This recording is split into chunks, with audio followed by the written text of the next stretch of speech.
Welcome back. Time to catch up with Gwyneth Paltrow and what's going on in that courtroom. We're joined by the Sun showbiz journalist Josh Rom. Hello, Josh.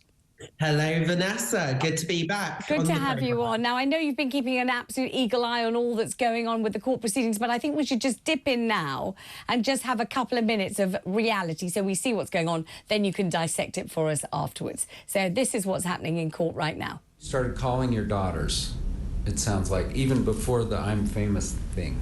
Is that true? I don't remember that, honestly.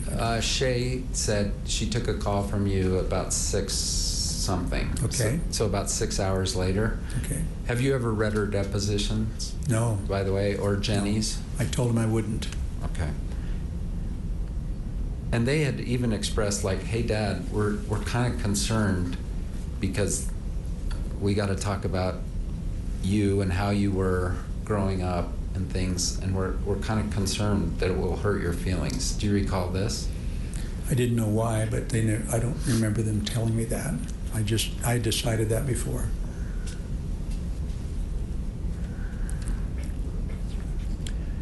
All right, so you're at the clinic. You take a picture. This is at this on the Deer Valley Hill. You take a picture of Ramon and one of the other skiers, and they're all smiles. Did you know that? Boy, that's a little bit. I do kind of remember that. Can you bring up the picture of Ramon? I do. Sure. Yeah. I believe that did happen. And I don't remember them being smiles. Okay, we'll pull it up here. Okay. And do you have the number, D? I'm going to find it. 1 second. And that's Terry Sanderson, the optometrist, suing Gwyneth Paltrow, giving evidence. Josh Rom, I don't know whether that was the most illuminating moment of the court trial so far, but maybe you'll reprise what's been going on for us and give us some kind of overall view of the proceedings thus far. People are very confused in this country about the whole thing. They really are. They kind of feel that, you know, it would have saved Gwyneth time, trouble, money and everything else if she just paid the guy some kind of settlement, whether she really believes that she skied into him or he skied into her. They can't really understand why she's holding out like this. So tell me what you've observed and what you've seen. Yeah, so that wasn't the most illuminating of today's proceedings, but what that was Gwyneth's lawyer or attorney, so to speak, in American talk. That was him cross-examining Terry Sanderson and highlighting potential inconsistencies in terms of his previous depositions, in terms of previous evidence. There was one big point where he said earlier on when his own lawyer was questioning him that he doesn't believe in celebrity worshipping, and he didn't think it was cool that he crashed into a celebrity or a celebrity crashed into him, or that he was involved, so to speak, in a ski crash with a celebrity. However, Gwyneth's lawyer actually brought up evidence from a previous deposition where he actually admitted that he did think it was cool that he was involved in a crash with a celebrity. So this is, you know, he gave very heartfelt testimony throughout the day. He has broken down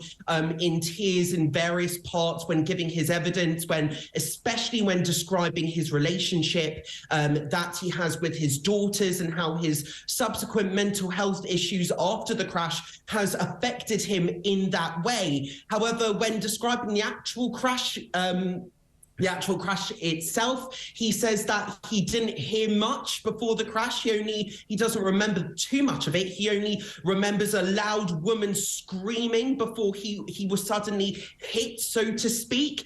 And then afterwards, when he was kind of dipping in and out of consciousness, he heard an angry male voice kind of shouting at him, to which he says that he mouthed the word sorry, not to admit liability, so to speak, but purely to placate the angry man at the scene, who said where he says he was afraid of this angry man.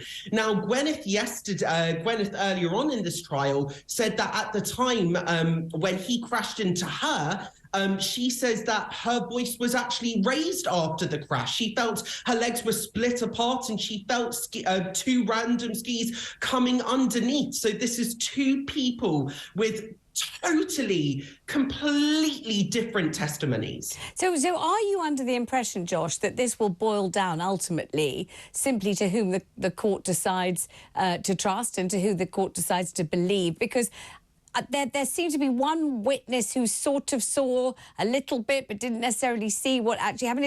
Are there meant to be any people at all who saw who crashed into whom or not?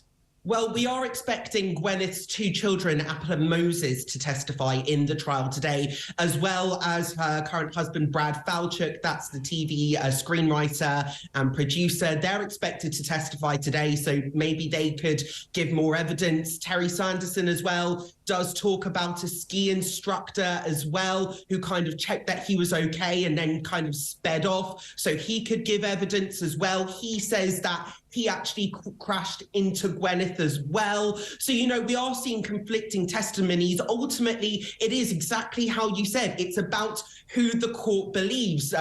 His lawyer asked Gwyneth over the weekend, did you crash into him? She said, absolutely no, ma'am. Today, he was asked if he crashed into her. He said absolutely not. So this is ultimately, this case will come down to who does the court believe. Now, Gwyneth, you know, the country is confused. Why wouldn't she settle? For her, this is about her reputation. She's countersuing for only $1 plus legal costs. She wants to clear her name, and that's coming across very clearly in the courtroom. Josh Rom, thank you so much for joining us. That's the latest on the Gwyneth Paltrow court case. Let me tell you what's coming up tonight. Jeremy Kyle has Alex Salmond on his show at 7. Piers Morgan is joined at 8 by Israel's Prime Minister Benjamin Netanyahu, and Mrs. Osborne is back on the talk at 9. Many thanks to Sam, Susan, Macca, Harry, Holly and Mark. Hope you've enjoyed the show, and I'll see you tomorrow at 4. Lots of love.